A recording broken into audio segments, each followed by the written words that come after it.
You have found Authentic Business Adventures, business program that brings you the struggle stories and triumphant successes of business owners across the land. We're locally underwritten by the Bank of Sun Prairie. Downloadable audio episodes can be found in the podcast link found at drawInCustomers.com.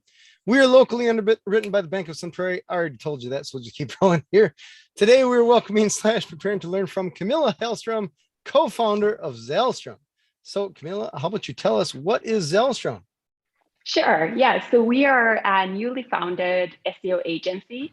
So I'm located in Europe, but my co-founder is in New York in the US. So we're kind of like based both in the US and in Europe, and our clients are too. We mainly work with B2B software companies, as well as service-based businesses. So like we have a dual sort of audience there. And yeah, so we just founded like in August this year, so a couple of months ago, and going strong. Wow. All right. So Yeah. how did you end up with someone from New York? You're in Germany. Like, how did you guys connect? Exactly. Yeah. So it's a funny story. So I'm originally from Finland and she's from the US, right? But we've been working together. Like she was my client. I was a freelancer and consultant before this, like within SEO, right? And marketing. So she was a client and she has, her own businesses basically, and she's very well established. And so we ultimately we decided to just, combine our powers and start our agency together. All right. Very cool. Yeah. So she was a client of yours. Which one of you brought up the idea to start a business together? It was really her. And I mean, so she's quite well known in her niche and in her industry, right? So it was I was very flattered by that, right? And didn't see it coming, but it was very cool because I do feel like we can do a lot together. But it was really her, it wasn't my idea, but I was immediately jumped on board, so to speak. All right. And were you on your own? Like, did you have a business where you were doing work solo? Exactly. Yeah. So I was doing work solo mainly. I had a few freelancers I outsourced to, but it was really like a freelancing / consulting business. So a solopreneurship, if you will. Got it. All right. So Yeah. bringing on a business partner can be tough. So you must have known her for a little while to make sure that Yeah, everything was it cool in helped. that regard. Exactly. It helped that we had been working together for a few years already, that we really knew each other and how we work and everything. So that really helps. Gotcha. All right. So how do you market your business? Because essentially your business is helping other businesses market. So it's always interesting to talk to marketing companies. They're Yeah, like, well, how do you market your business? So what has worked for you exactly. guys? Exactly. So, well, I said we just started a few months ago. And the idea is to start also using SEO and content marketing for our own business, in January, February next year. However, it's obviously a long-term game. So for us right now, it made more sense to, well, A, continue working with the clients I had from before, and B, so we did have clients from day one. And then B, cold pitching, pitching companies is also a strategy we're using just because there are more shorter term strategies, but we're definitely going to use our own strategies to build our company as well. Gotcha. So how long have you been in the B2B marketing space? Yeah, it's been 6 years All or right. almost. Yeah, I've been well, I was freelancing first as a content writer. And then I kind of from there, I established my niche as, B2B software businesses and service-based businesses. So they can also be consultants or coaches and people or businesses like that. But it's really been almost 6 years now. All So right. a while. So what made you choose those specific businesses for your target? Well, mainly because that was the niche I was in, but originally it just happened that I kind of started working with a software business. And through that, I really found it interesting, the whole business model. And it's interesting from an SEO perspective, just how you build SEO for those companies. And it's really through that sort of avenue that I came into contact with software businesses. And then after I started working with a few service-based businesses, I kind of added that on as well, as a target audience. Gotcha. All right. So SEO seems to be somewhat of a moving target because I guess when I was dinking around with websites in the, I would say way late 90s, early 2000s, It was a way different game than it is now. Absolutely. I haven't even Yeah. kept up with Totally this different. game, but I just know, like, as it seems like as the rules come out from the search engines, the players come out to try to manipulate those rules, and then it just things change, and it leaves, I guess, from my point of view, I feel like the search engines have a little bit of a hard time because Mhm. you have the people that are very good at manipulating the Yeah. SEO, the rules of the game that aren't necessarily published, but can be Yeah. figured out more or less. Yeah. Yeah. They get better at that, and businesses, just a typical mom and pop business, they're almost left in the dust because they may not have. I mean, one, they may not even have the awareness that SEO is a thing. If they have a website, and then beyond that, if they do have a website, they do know SEO is a thing. It's just one of those like, oh my gosh, I gotta constantly keep up with that on top of doing my day-to-day business, employees, selling, all that kind of stuff. So tell me, where do you find, I guess, where do you find businesses typically hanging out? And what would you recommend businesses do to improve their Mhm. SEO? Shy of just throwing you a Yeah. bag of money or two, right? Exactly. Yeah. So I mean, you're totally right that for small businesses, like it is a problem because, well, SEO takes time to learn and to implement, and you do like, yeah, you do have to usually have like, if you want to really scale, you have to have a team. That said, though, like for if we're talking about really small businesses like mom and pop and so forth, um, then there are definitely strategies they can use as well. However, like what you're saying about awareness and there not maybe being awareness, that's true. And that's also why I love sort of coming on air, just talking about SEO and educating people a bit more, because it is such a like profitable channel for many businesses. But like jumping back to what small businesses can do, they're definitely like, so SEO has definitely evolved, but like the basis is always the same. And that's, that Google, which is the biggest search engine, wants you to deliver like good content to its users. So searchers on Google, right?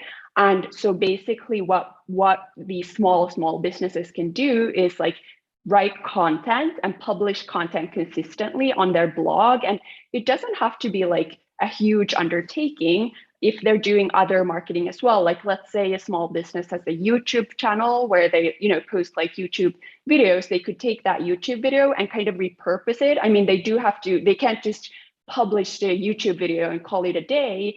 They do need to like include some text as well, but still, like that's a very easy way to get started. Like you don't have to, I think it's a huge misconception that you need to be very technical to get any benefit from SEO. Like, yeah, sure, you can't maybe scale to the size of Facebook or something, but like you can still get clients through SEO by just publishing content on your website, basically.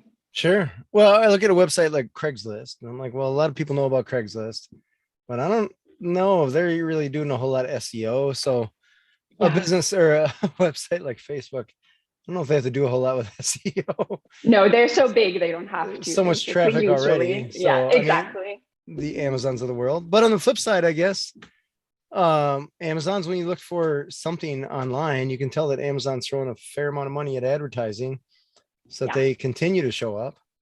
yeah. So let's talk about the advertising. I mean, just paying the search engines for you to get on their first page or towards the Mhm. top of the list versus sticking money and time into SEO. Have you seen pros, cons, benefits either way? Yeah, exactly. So ads are basically a whole different animal, if you will. Like they have different strategies than what we call organic SEO. So what I do, meaning ranking organically on Google. But paid ads, those are like they definitely like yeah, I said they have different strategies. So I don't actively work with paid ads at this point. Like we might add that on at a later stage, but right now, like we focus mainly on organic SEO. But paid ads definitely have like their time and place. I would recommend like most businesses to, so paid ads can come in kind of sooner when you start scaling and just want to grow your business versus SEO comes in a bit later because it like requires more, energy and effort to build that up. But both, I think, have a place in most businesses like strategies. So they can be used, together as well.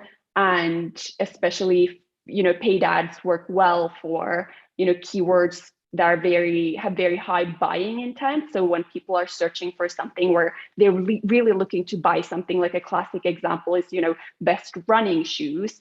That's maybe where paid ads can really work well as well, in addition then to organic SEO, if that makes sense. Yeah, gotcha.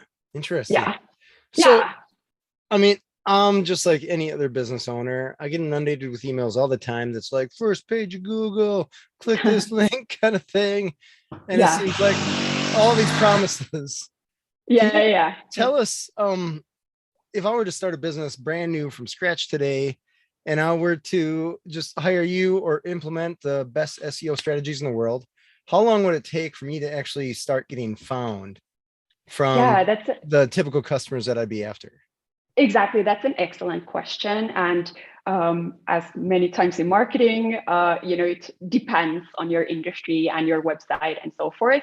But usually what I see is that it takes, like if you have a brand new website, like no work done on that website, then it will take a bit longer, like about 6 months or so to really like seeing a difference. But again, like that depends. Maybe you're in an industry that's a bit easier, and then it can be faster, and vice versa.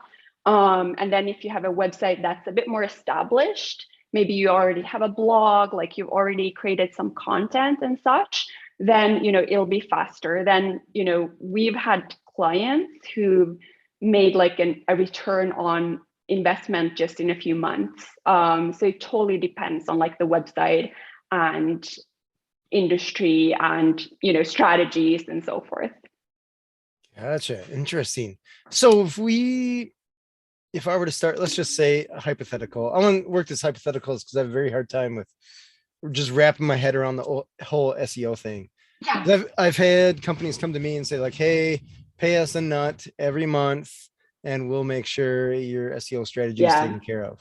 And I'm like, what does that mean, taken care of? Because does that mean that you're producing content for me? Or are you adding alt tags to pictures? Like, what does that mean? So can you just walk me through? Let's just say I have James's Pizza Emporium. I don't know, some local, maybe delivery in a given, I don't know, 10-mile radius or something like that. And I'm like, hey, I just started my website. So far, it's got a homepage with a smiling picture of me and a pizza or something like that. Tell me, like, where would you typically start with a client in that realm? So super local, fairly as niche as pizza is. I don't know, everybody likes pizza, right? But Exactly. something Yeah. in that world, kind of. Exactly. Yeah. So that's kind of, if it's a local business, like a pizza business, for example, or a restaurant, then what you want to start with, or sort of the lowest hanging fruit, is of course local SEO. So you want to get, because you're a local business, you want to get local people to find your business, or visiting people. But anyway, like people who are in your area. And that's where we like, it's called local SEO, meaning you optimize your website specifically to rank in your area, right? And so there are different ways you can do this, but just like to give you a few, there are different strategies, but where I would start is, first of all, make sure that your pages are optimized for Google. And that means, implementing keywords, especially, around pizza, around the area you're located in. So just as an example, if that pizza restaurant is in New York City, then, you'd want to mention that a few times throughout your pages. Also, like on your contact page, like you just want to make sure that Google understands you're located in this area. And then, you can do a lot to optimize your Google like search result listing, the listing that comes up when you search for something. And there, you can do a lot to optimize, images, stuff like that. And also ask, customers to leave reviews, because reviews are a huge sort of factor that Google takes into account when it ranks something locally.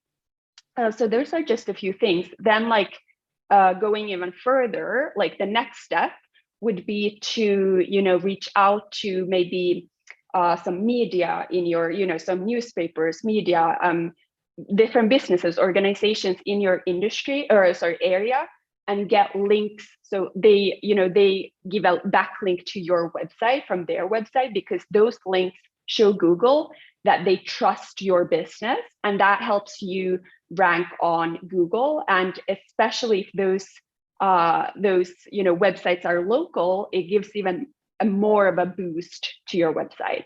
And Google sees that like even more favorably, basically. Interesting. All right. Yeah. So there are one a of lot the things I strategies. want to ask you about this, just as kind of just things that I've discovered. We created a forum recently on one of my business web pages, and I don't even know if it was a day, maybe two, before a bot came and filled out some spam thing, right? Oh, yeah. Russian brides or whatever. I don't know, just Yeah. something. I'm like, how in the world did a bot find that fast when I'm pretty sure a human, besides the person that programmed it, hasn't seen it yet? So how, like, there's no link to it outside, I guess not even on our webpage, there's not even a link to it. So how do bots find just all the web pages deep down in Yeah. the caverns beyond the homepage of all these websites? Yeah, it depends on the bots, of course, and like how they find your website. But there are bots that, sort of simulate search. So basically, when your website ranks on Google, it's Google's bots, but they're not spammy bots, right? They're just Google's bots, like they're called spiders that crawl your website. And just to understand your website. And so they're able to rank your website. And basically, what these spammy bots are doing instead is just like simulating those bots, and that way like finding your website. They can also do this in other ways, but that's just like an example of how they would do it. And I agree, like they're super annoying.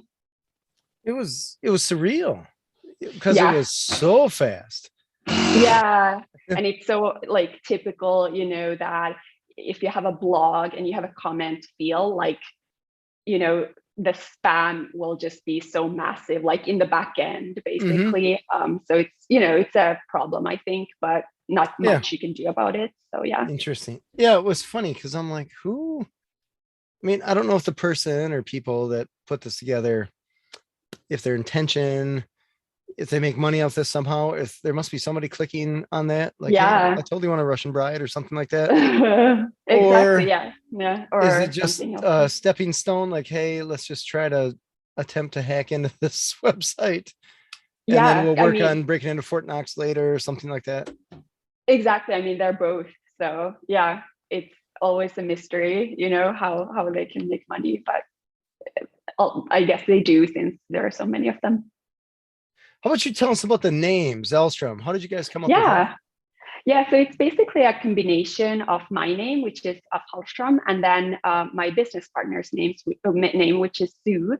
So basically, it's a combination of like our both names, and we just thought it was like a funny way to name our company and kind of leave our mark on it, if you Nice. will. Did you say your Yeah. name is Zoo or Sue?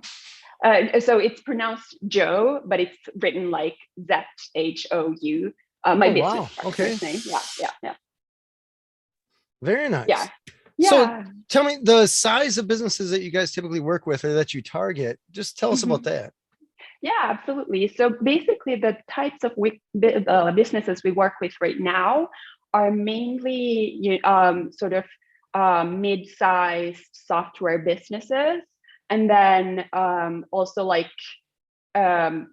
service businesses with a few employees. So they're all kind of like mid-sized businesses.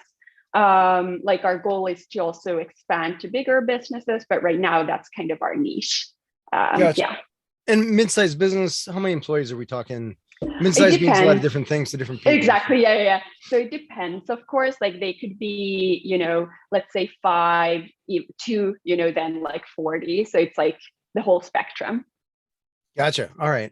So let's go do another exercise like what we did with the local thing with the software company, because software, they're not necessarily local as far as who they're looking for clients. No. They may be looking all over the country or world, maybe for what they're offering. Yeah. So how do you tackle that? They call you up and they're like, hey, Camilla, I got this sweet software. I got a homepage on the website. What now with SEO? I want to get found.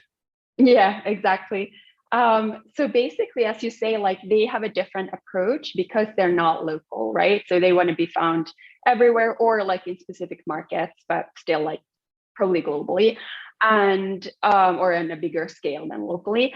And so here the approach is, I mean, still we want to, create content for them. Like that's always the basis sort of SEO. So we want to, create both, look at their pages, like their, the product pages, as well as their overall website to make sure that it's optimized for Google. Then we want to, start creating content, set up like a content plan where we produce blog posts for them every month. And the third one is then again, this backlink building, but like on a global scale. So there you go to like, general media or other, websites to get those backlinks back to their website. And of course, all of this happens like on like a bigger scale than if you have a small like pizza joint somewhere in a small city. Like it just happens on a bigger scale so that we can, grow and scale that business as fast as possible. Gotcha. Interesting. So I've talked to a lot of business owners. I've ended up selling some of my businesses. And I talked to a lot of business owners that have sold, bought, all that jazz.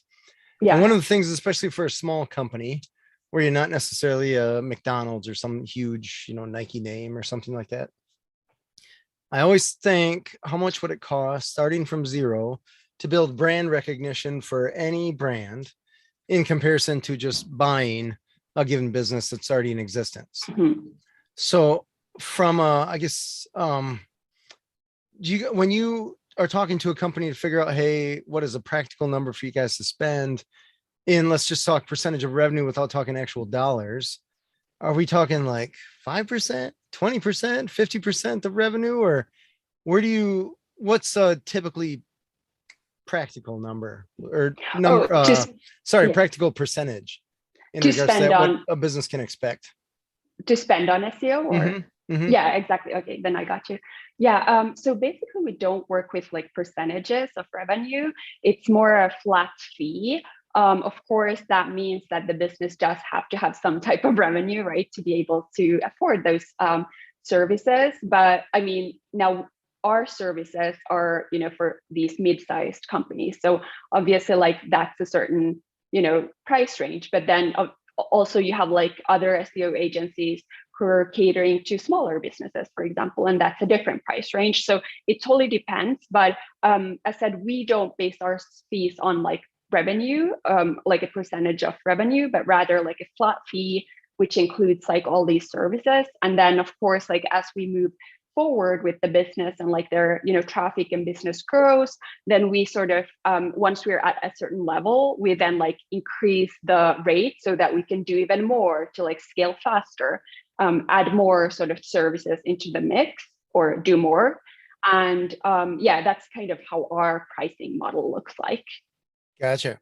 So when it comes to SEO, I feel you talked a lot about content, blogs, videos, all that jazz. Super cool. I imagine you have the people that are like, hey, I'm in some super niche business, whatever. I don't know. Maybe it's software for accountants that only work on Tuesdays or something. Exactly. Like that. Yeah. Exactly. We only round to the second decimal. Whatever it is. And they're like, how are you going to write a blog or enter information on my website that has any value when you're not an accountant, you don't work only on Tuesdays or something of that nature? How do you respond to something like that?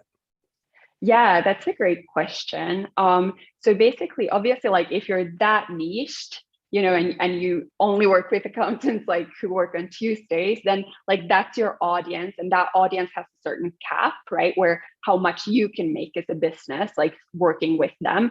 As an agency, what we would do, like if you decide to just stick to this very, very small niche, is that, we help you rank for those keywords in that, section or sector and industry. But of course, like then to really expand, you might also have to add on more, other types of products or, broaden the audience ultimately. But it's definitely not a problem to like start in a very like small niche, because there are usually like keywords that cater to that niche. Like they're also looking for information on Google, but it's more like the problem comes in if you decide to stick to that niche and you want to scale. Like that kind of doesn't, go hand in hand, if you will. Sure. Like any, it's not just a problem with SEO, right? But like overall business. Fair. Totally. Yeah, that was probably a bad example. I guess what I want to ask. Typical, I'm just thinking of the softwares that I've looked at have been pretty niche commonly. Yeah. So, and a lot of times with software, customers may not even know that that software exists to look for it.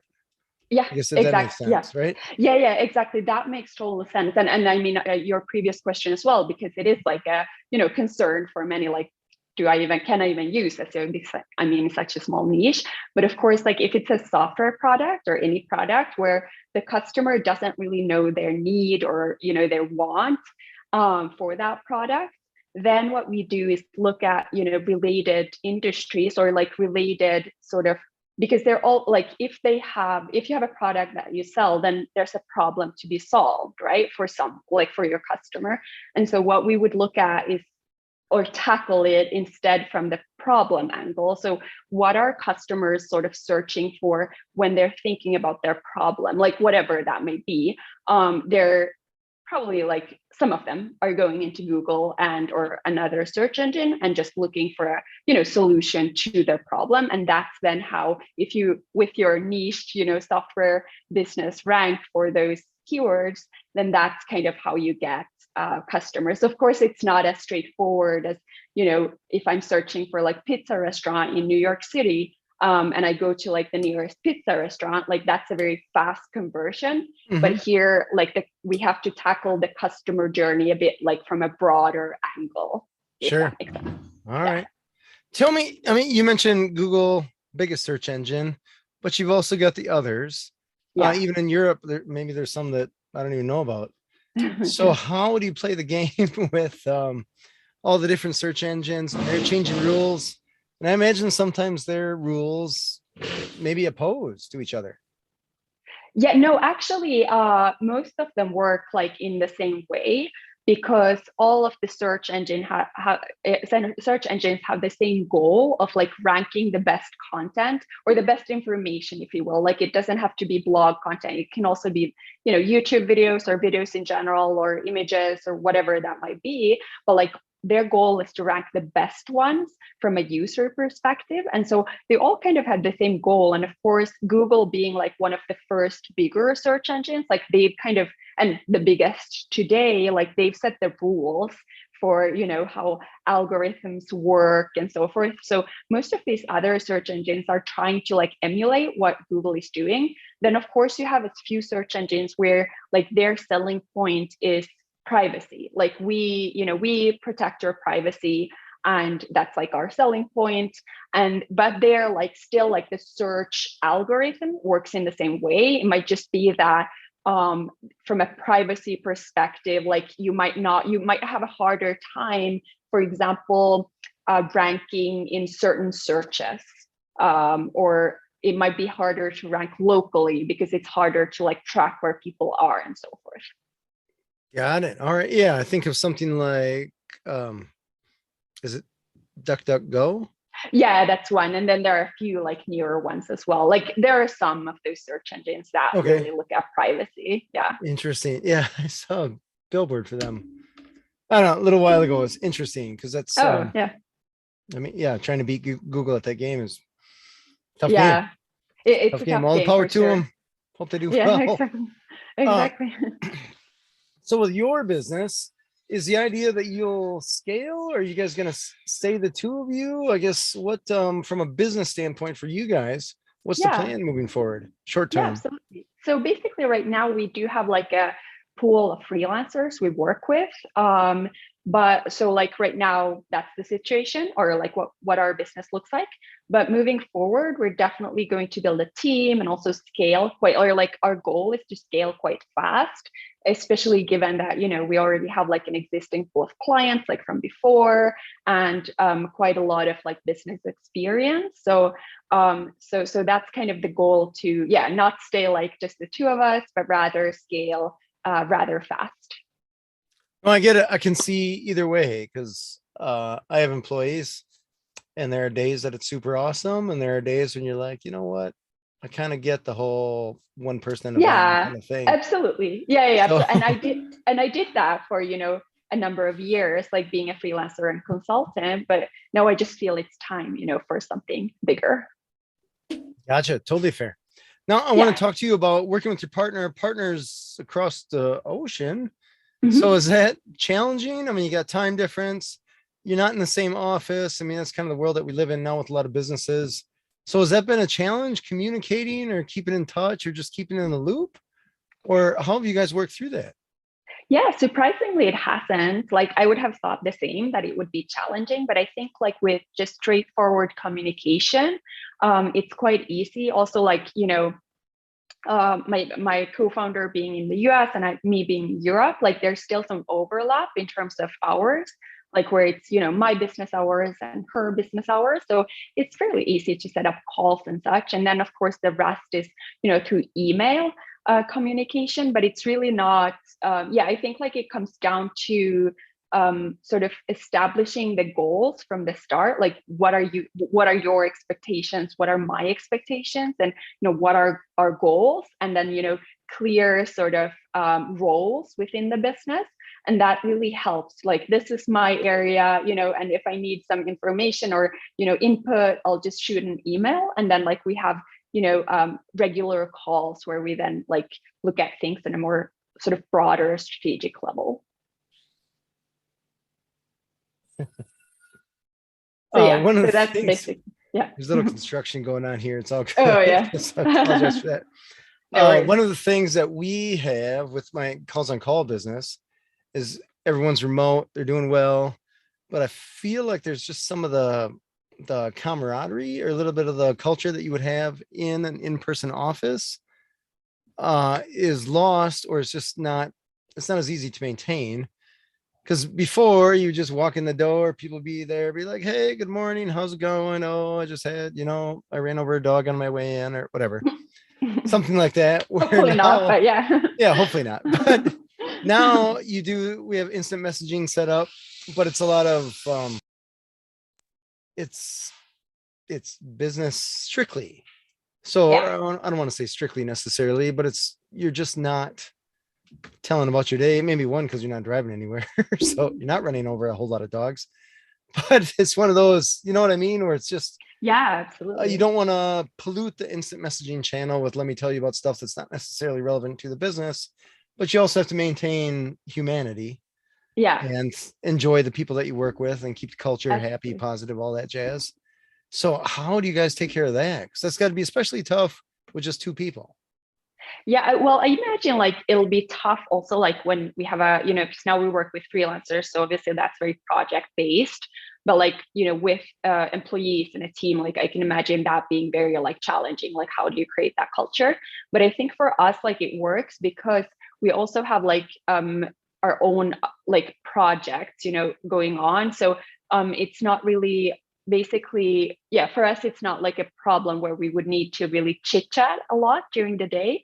Like I guess we have the different avenues to get like an outlet for that, if that makes sense. It totally makes sense. Yeah. But I can, yeah, said I can totally imagine it being, a problem with employees, because then you really have to make sure, yeah, for retention and things like that. Like you Mhm. really have to make sure that people are happy and enjoying like the work environment. Yeah, it's definitely a delicate balance because I Yeah. even on instant messaging, I try to have fun every once in a while, and I ended up making an employee mad, Oh not no. intentionally, but I put a little smash in the forehead icon thing when Yeah. somebody made a joke about a mistake. Yeah. That's the hard thing, right? I About hurt like somebody's feelings. I didn't messaging. mean to. Yeah, like in text format, it's just so much easier to like get, Yeah, or whatever. Life get goes that on. miscommunication. Yeah. They're gone, so it's all Yeah. good. Yeah. Yeah. Interesting. Yeah, just talking to business owners about the whole remote work experience and what they found works Absolutely. is always interesting. Yeah, exactly. And I think like for me personally, what I like to do is, not just work from home, but like take that time during the day and like see other people and like just go, to maybe that's a co-working space or an outside office or something like that. like me being, totally remote, like from my clients and from my business partner and so forth. So that's kind of how I handled that, is to instead like find those other ways to like, just get that human contact in the day. Human. Yeah. Tell me about your freelancers, because that's got to be tough to find. I imagine just like it's tough to find good employees, it's probably tough to find good freelancers, right? Yeah. Yeah. I think Don't I like that. necessarily come out and So, say that they're the worst at what their job is. They always yeah. say they're the best. Exactly. So Yeah. how do you vet Exactly. them? How do you find them? Yeah, that's a great question. And I guess like it's one of the biggest problems for most business owners is that to like find, the right employees or team members, freelancers. So the way I handle this is I work with the same freelancers. So like when I find a good freelancer, like I really work with them and I make sure to, work with them, sort of give them a good amount of work as well. So they're incentivized to work with me. And like, so they're kind of covered a bit in that sense. But of course, to find them, like it's really just about searching and finding, right? So like I'll find some of my freelancers on like Upwork, which is this freelancing platform. And then of course there are different ones, but like Upwork works for me. And there I just basically, it's a manual thing, where you go to Upwork and you're like searching for the right profiles and then reaching out and, doing this a lot to find like the right people, and then, testing them to see if it's the right fit, like both from a skill level, but also from a just like working with them. And yeah, so that's basically how I do it. And it works well for me. Of course, it is time consuming. Like I Sure. think any hiring is time consuming. Sure. So yeah. Let's talk about how you ended up in the SEO world. Can you tell us how you stumbled into that? Yeah, sure. So basically, I got started, like I said, about 6 years ago, but then I was doing content writing. And that's really how I then, just got involved, because content writing has a lot to do with SEO. And I kind of saw an opportunity to stand out as a content writer with the help of like SEO and like learning more about SEO. And that's really how I started getting some results from my clients, like unintentionally, basically. And then like I started learning more about SEO and like how that works and how I can, sort of implement that into my content. And, fast forward a few years, I was taking care of more and more SEO tasks, and ultimately then like entire projects and like building the, traffic for entire websites, basically. And yeah, here we are today, like moving it into an agency setting. Sure. So. So was the intention 6 years ago? Like 6 years ago, did you have a day job essentially doing content writing? No, I had like quit my day job to try out freelancing, and then that kind of led the way to me just starting consulting as well, and so forth. But it wasn't like the goal wasn't to, at that time, it wasn't like, oh, I'm going to start an agency. It was more like I want to be a business owner. So like, what skills do I have? And then writing was the first one, and then from that I grew it to SEO and so forth. Gotcha. So you didn't necessarily, so when you had your day job, was the idea like, hey, screw this job, I'm going to start my own business? Or was the consulting on content writing essentially, this is a stepping stone or a holding pattern until I find my next day job, whatever that may be? Yeah, no, it wasn't like I needed to find a new day job. It was more like I want to have I want that flexibility and freedom of being a business owner. And, I found it to be more creative than being in a day job, like just that that you kind of decide on everything, which, has its pros and cons, but still like I find that more freeing for me and more sort of creative. And so that was really like what I was looking for. And I couldn't find that in a day job. And yeah, that's really why I started my business and like didn't look back, because I've always felt like this is the right lifestyle for me.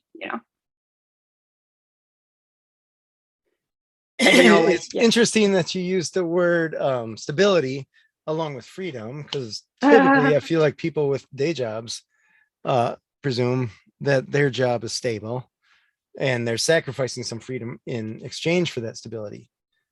But I find it's interesting because that's not necessarily the case, or rarely the case. Yeah, exactly. Like I mean, as we see now with all these layoffs, right? That like they're speaking about in the media, like not only Twitter, but also like Meta and so forth. Mm-hmm. And like this whole recession and so forth, the recession we're probably going into, that just shows like no job is secure, right? Like there's no Right. stability really. Mm-hmm. Yeah, people And have been shaken up a little bit. So I know for the past, oh man, 4 or 5 years, it seems to have been an employee market rather than an yeah, employer market. exactly. And I'm kind of hoping that that tide is changing or shifting a little bit.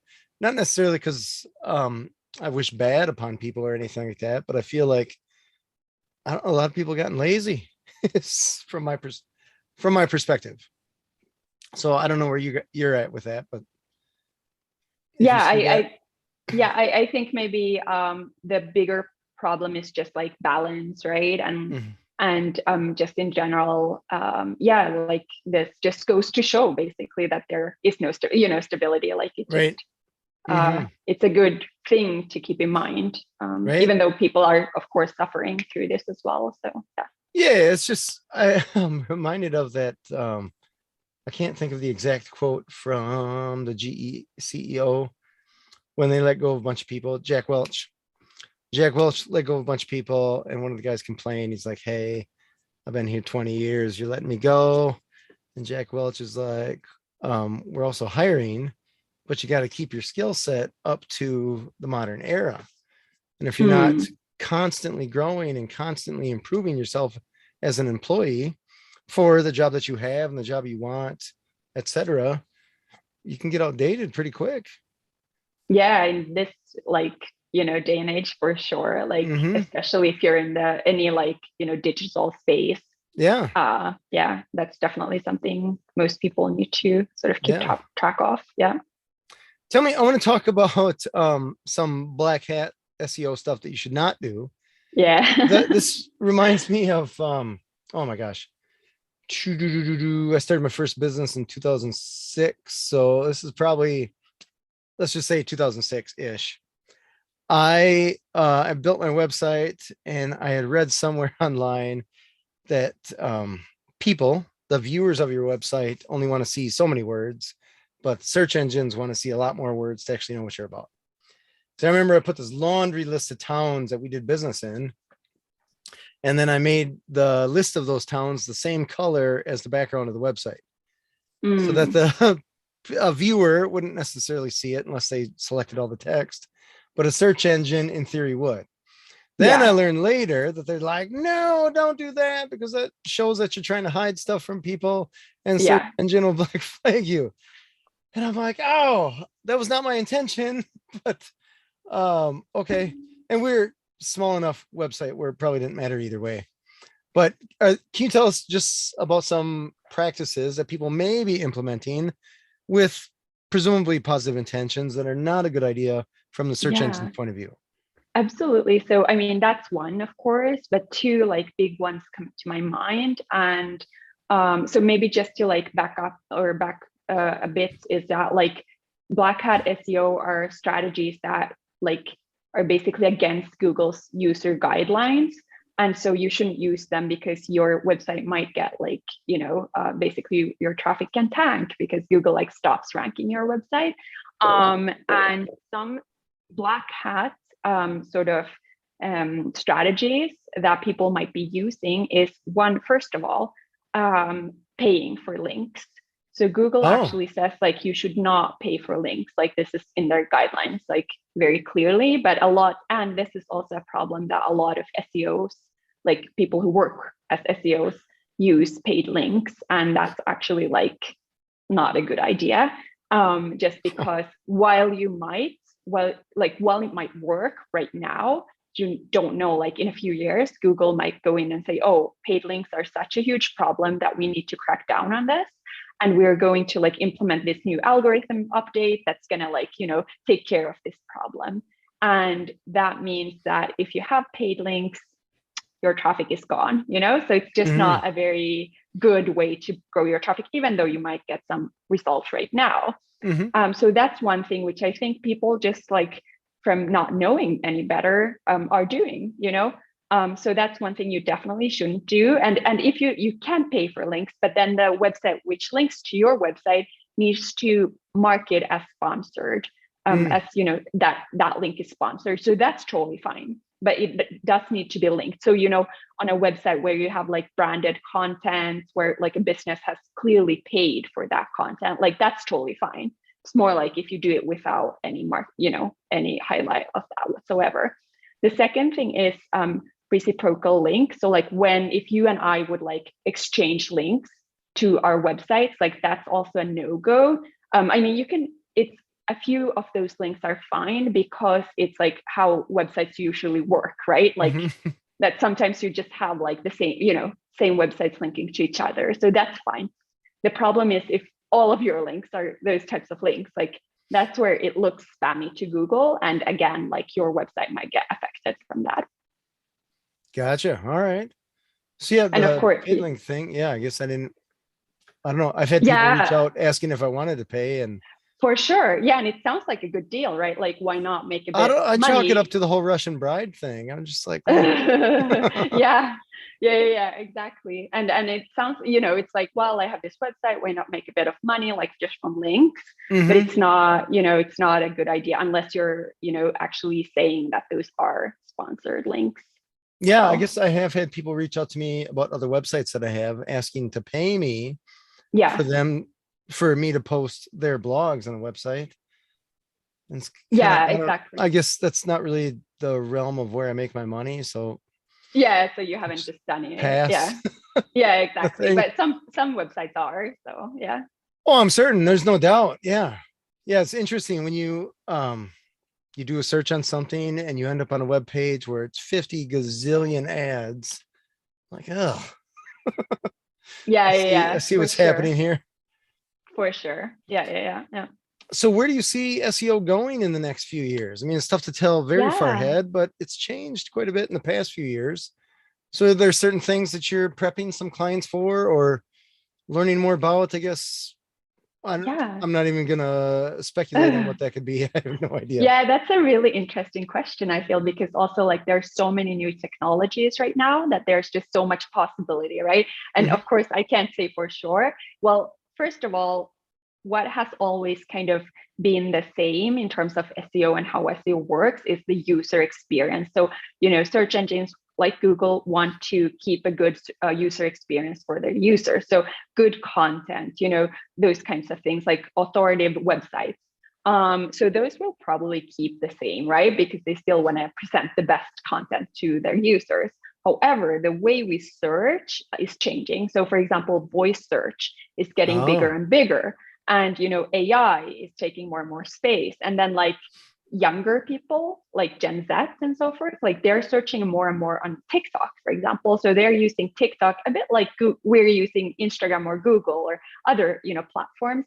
And so we can definitely probably like in the future, Google will have to, you know, change some of the way it like presents search results just to like cater to those like changes in how consumers use Google, basically. Yeah, it's really interesting, and it'll be exciting to see like where it goes. But like it's so hard to tell right now, right? Yeah. But like those are my kind of top areas where it's changing a lot. All right. I heard somebody use the phrase or the term Web 3.0. Yeah. I'm like, what? I haven't heard that. So Web 2.0 thing, social media, and I remember I had oh my gosh, there's this woman that I was paying for. I think I was paying her to build social media posts for one of my businesses. Yeah. And she asked why I even have a website because I should just rely on Facebook. Like, and I think her game was for me just to pay her to build that. And I'm like, that seems like the dumbest thing in the world to put all of my eggs into a basket that I have less than zero control over.